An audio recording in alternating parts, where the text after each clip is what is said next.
Hello and welcome to Praxtra Classes. Today in this video we'll try to understand the poem The Road Not Taken by Robert Frost from class 9th textbook Beehive. What we will be known as in future, say 20 to 30 years from now, is totally based on the path that we choose today for ourselves, or the choices that we make today, or the decisions that we take today. Good or bad decisions will affect our future and will lead us to success or failures. And through this poem, Robert Frost emphasized on this very same thing. He also describes that there will always be an easy path and a difficult path to choose from. It all depends on us. It all depends on the decisions that we take. इस poem के माध्यम से poet ने हमें ये समझाने की कोशिश करी है कि जीवन में सही डिसीजंस लेने का क्या महत्व है। पोएट ने ये बताया है कि जो भी डिसीजंस आज हम लेते हैं उनका असर आगे के सालों में हमारे जीवन पर पड़ता है, और हम जिस रूप में जाने जाते हैं उस समय वो उसी का परिणाम है या उसी का नतीजा है। तो अच्छे डिसीजंस और बुरे डिसीजंस या अच्छे चॉइसेस और बुरे चॉइसेस ये लेना हमारे हाथ में है, और हमें अपने बुद्धि और विवेक का इस्तेमाल करके सही डिसीजन लेना चाहिए। ऐसा रॉबर्ट फ्रॉस्ट समझाने की कोशिश इस पोएम के थ्रू कर रहे हैं। तो चलिए आइए पोएम पढ़ते हैं और इस चीज़ को और अच्छे से समझते हैं कि वो क्या हमें मैसेज कन्वे करना चाह रहे हैं। So let's begin reading the poem. The first line says, "Two roads diverged in a yellow wood." The speaker starts by straightaway describing a fork in the road. He says that there are two roads lying in front of me. Fork or diverged here would mean a diversion or a split. So two roads are splitting from one road. तो poet ये कहना चाह रहा है कि मेरे सामने दो रोड्स हैं और एक रोड से दो रोड निकल रही है और मुझे ये डिसाइड करना है कि किस रोड पे मैं जाऊँ। The poet describes the woods, that is वो बता रहा है कि वो कहाँ पे है इस समय। वो शायद वन में है, जंगल में है। Yellow here means it is autumn season. Leaves have changed their color, turned yellow, and the yellowish sunshine makes the whole environment yellow. So that is the reason why he says yellow woods. The next line, "And sorry I could not travel both, and be one traveler long I stood." Now the speaker has two roads in front of him, and it is impossible for him to walk down on both the roads at once. He has no option but to choose one of them. The speaker regrets about the fact that he cannot travel on both the roads. तो speaker जो poet है उसको इस बात की उसको दुख है या तकलीफ है या इस बात का पछतावा हो रहा है कि वो दोनों रोड्स पे एक साथ नहीं जा सकता। The next line, "And looked down one as far as I could, to where it bent in the undergrowth." The speaker now looks down on one of the roads, trying to see where it goes. तो एक road की तरफ वो देखता है या एक road को अच्छे से देखता है वो। However, he can only see up to where the road takes a bend or turn. लेकिन वो वहीं तक उसको देख पाता है जहाँ तक वो मुड़ा है या जहाँ तक वो मुड़ रहा है, जहाँ पे वो जाके मुड़ रहा है। उसके बाद उसको दिखाई नहीं देता वो road. Around the bend, the undergrowth, जहाँ पे वो छोटे छोटे पौधे और ग्रास हैं या small plants and grass, block his view. तो जहाँ पे वो मुड़ रहा है वहाँ के आगे उसको दिखाई नहीं दे रहा। Then took the other, just as fair. After he has looked down the road for a long time, एक रोड को जब वो बहुत देर तक देख लिया उसने, the speaker chooses to have a look at the other road. फिर वो उसने डिसाइड किया कि अब मैं दूसरी रोड की तरफ देखूंगा। He describes this road to be as just as fair. He describes this road to be just as fair, यानी कि ये रोड भी बिल्कुल वैसी ही है। He means the road is just as nice as the other one. मतलब उसी तरह उतनी अच्छी है जितनी कि पहले वाली रोड थी। His choosing between the roads can be compared to choosing the path of a future. तो ये बिल्कुल वैसे ही है कि आप डिसीजन लेते हो, आप चॉइस लेते हो। चॉइस आपके सामने चॉइसेस होती हैं, आप क्या चॉइस लेते हो अपने फ्यूचर के लिए। For example, what career choice to make between two or more possible choices. Each is different but potentially equally good.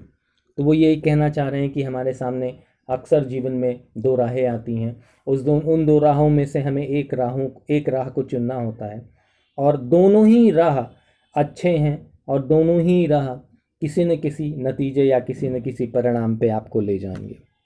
Next line, and having perhaps the better claim because it was grassy and wanted wear. The speaker tells why he thinks the path is better. It seems that it hasn't been walked upon much, was grassy and did not look worn. Speaker ये बताने की कोशिश कर रहे हैं कि road क्यों अच्छा है या क्यों बेटर है, क्योंकि उस पे शायद ज़्यादा लोग नहीं चले हैं उस रोड पे, और उस रोड पे घास है, और ऐसा लगता है कि जैसे उस रोड को कोई डैमेज नहीं हुआ है लोगों के चलने से।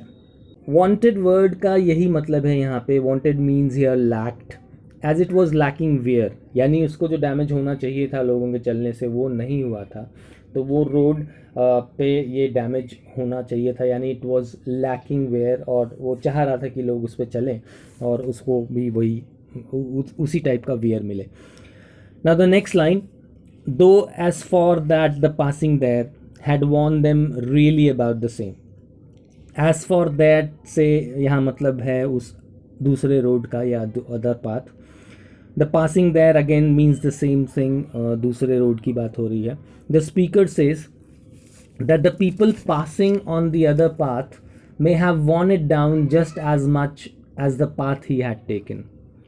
तो स्पीकर ये कहना चाह रहा है कि वो आगे जाने पर वो रास्ता जो दूसरा वाला रास्ता है उस पे भी इतना ही डैमेज हुआ है, या वो भी ऐसे ही है जैसा कि जिस रास्ते पर मैं चल रहा हूँ। The next line, and both that morning equally lay in leaves no steps had trodden black. Again the speaker says that both the paths are equal, और ये बता रहे हैं पोएट कि वो सुबह सुबह का टाइम है, it's morning time, and the speaker is probably among the first to travel on these paths on that particular day. और स्पीकर जो है वो पहले इंसान हैं जो इस रास्ते पर उस दिन चलेंगे, सुबह सुबह का टाइम है, क्योंकि पत्ते जो है वो रोड पे बिखरे पड़े हैं, और उन पत्तों को अभी तक वो पत्ते क्रश्ड नहीं हैं।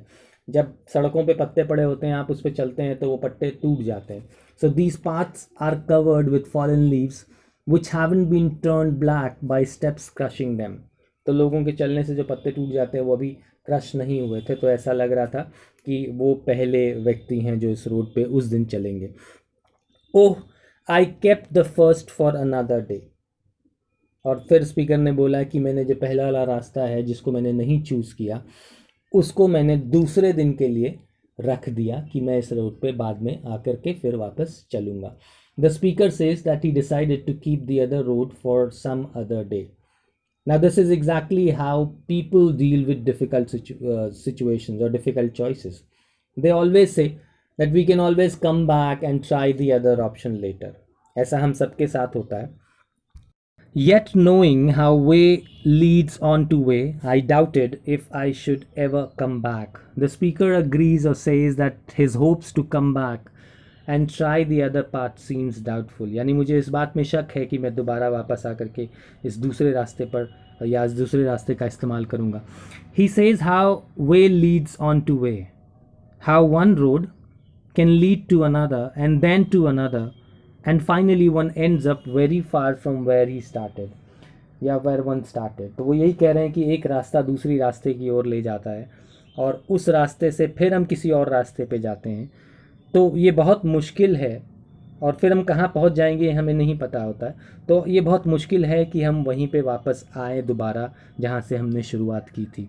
And that is why he thinks that he will never be able to come back and take the other path by thinking that we can always come back and try a different option later. और हम सब ये सोचते हैं कि हम दोबारा आकर के या हमारे पास समय है हम फिर इस काम को कर सकते हैं।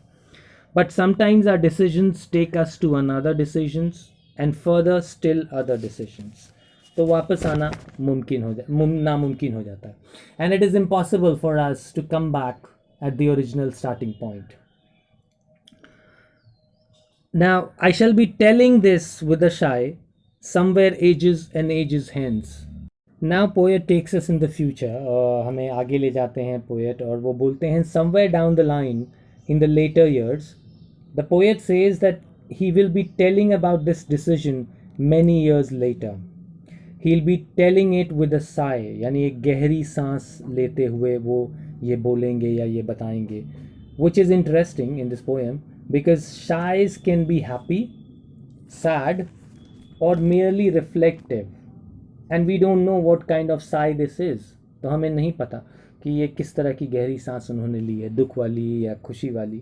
सो we know that this choice of his is probably going to be important for the speaker's future and he does not know as of now if he is going to be happy about it और not.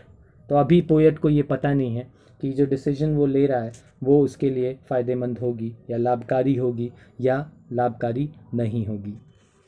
So let's move on to the last three lines of this story. Two roads diverged in a wood and I. Poet यहाँ पे repeat कर रहा है वही same line. Two roads diverged in a wood and I. लेकिन यहाँ पे एक चीज़ है जो आप नोटिस करोगे. येलो वर्ड जो है वो ड्रॉप कर दिया पोएट ने और ऐड किया है एंड आई को. So this line is a repetition of the first line of the poem where yellow has been dropped and there is an addition of the words and I. Now this repetition helps to conclude the poem as it again reminds of what is important in this poem. और ये poem ये and I help कर रहा है या ये repetition help कर रहा है इस poem को conclude करने में और हमें remind कराने में दोबारा कि क्या important है इस poem में. The concept of choosing between the two paths. और यही कॉन्सेप्ट इम्पॉर्टेंट है कि जो चॉइस हमारे सामने है या choosing between the two paths. The pause जो उसने लिया है एंड आई के बाद, the hesitation and the pause that he has shown after the words and I tells us that whatever the speaker is about to say next is important. जो भी speaker आगे बोलने जा रहा है वो बहुत इम्पॉर्टेंट है. Then the next line, I took the one less traveled by. In this line, the speaker sums up his story and tells and discloses that he took the road which was less traveled by.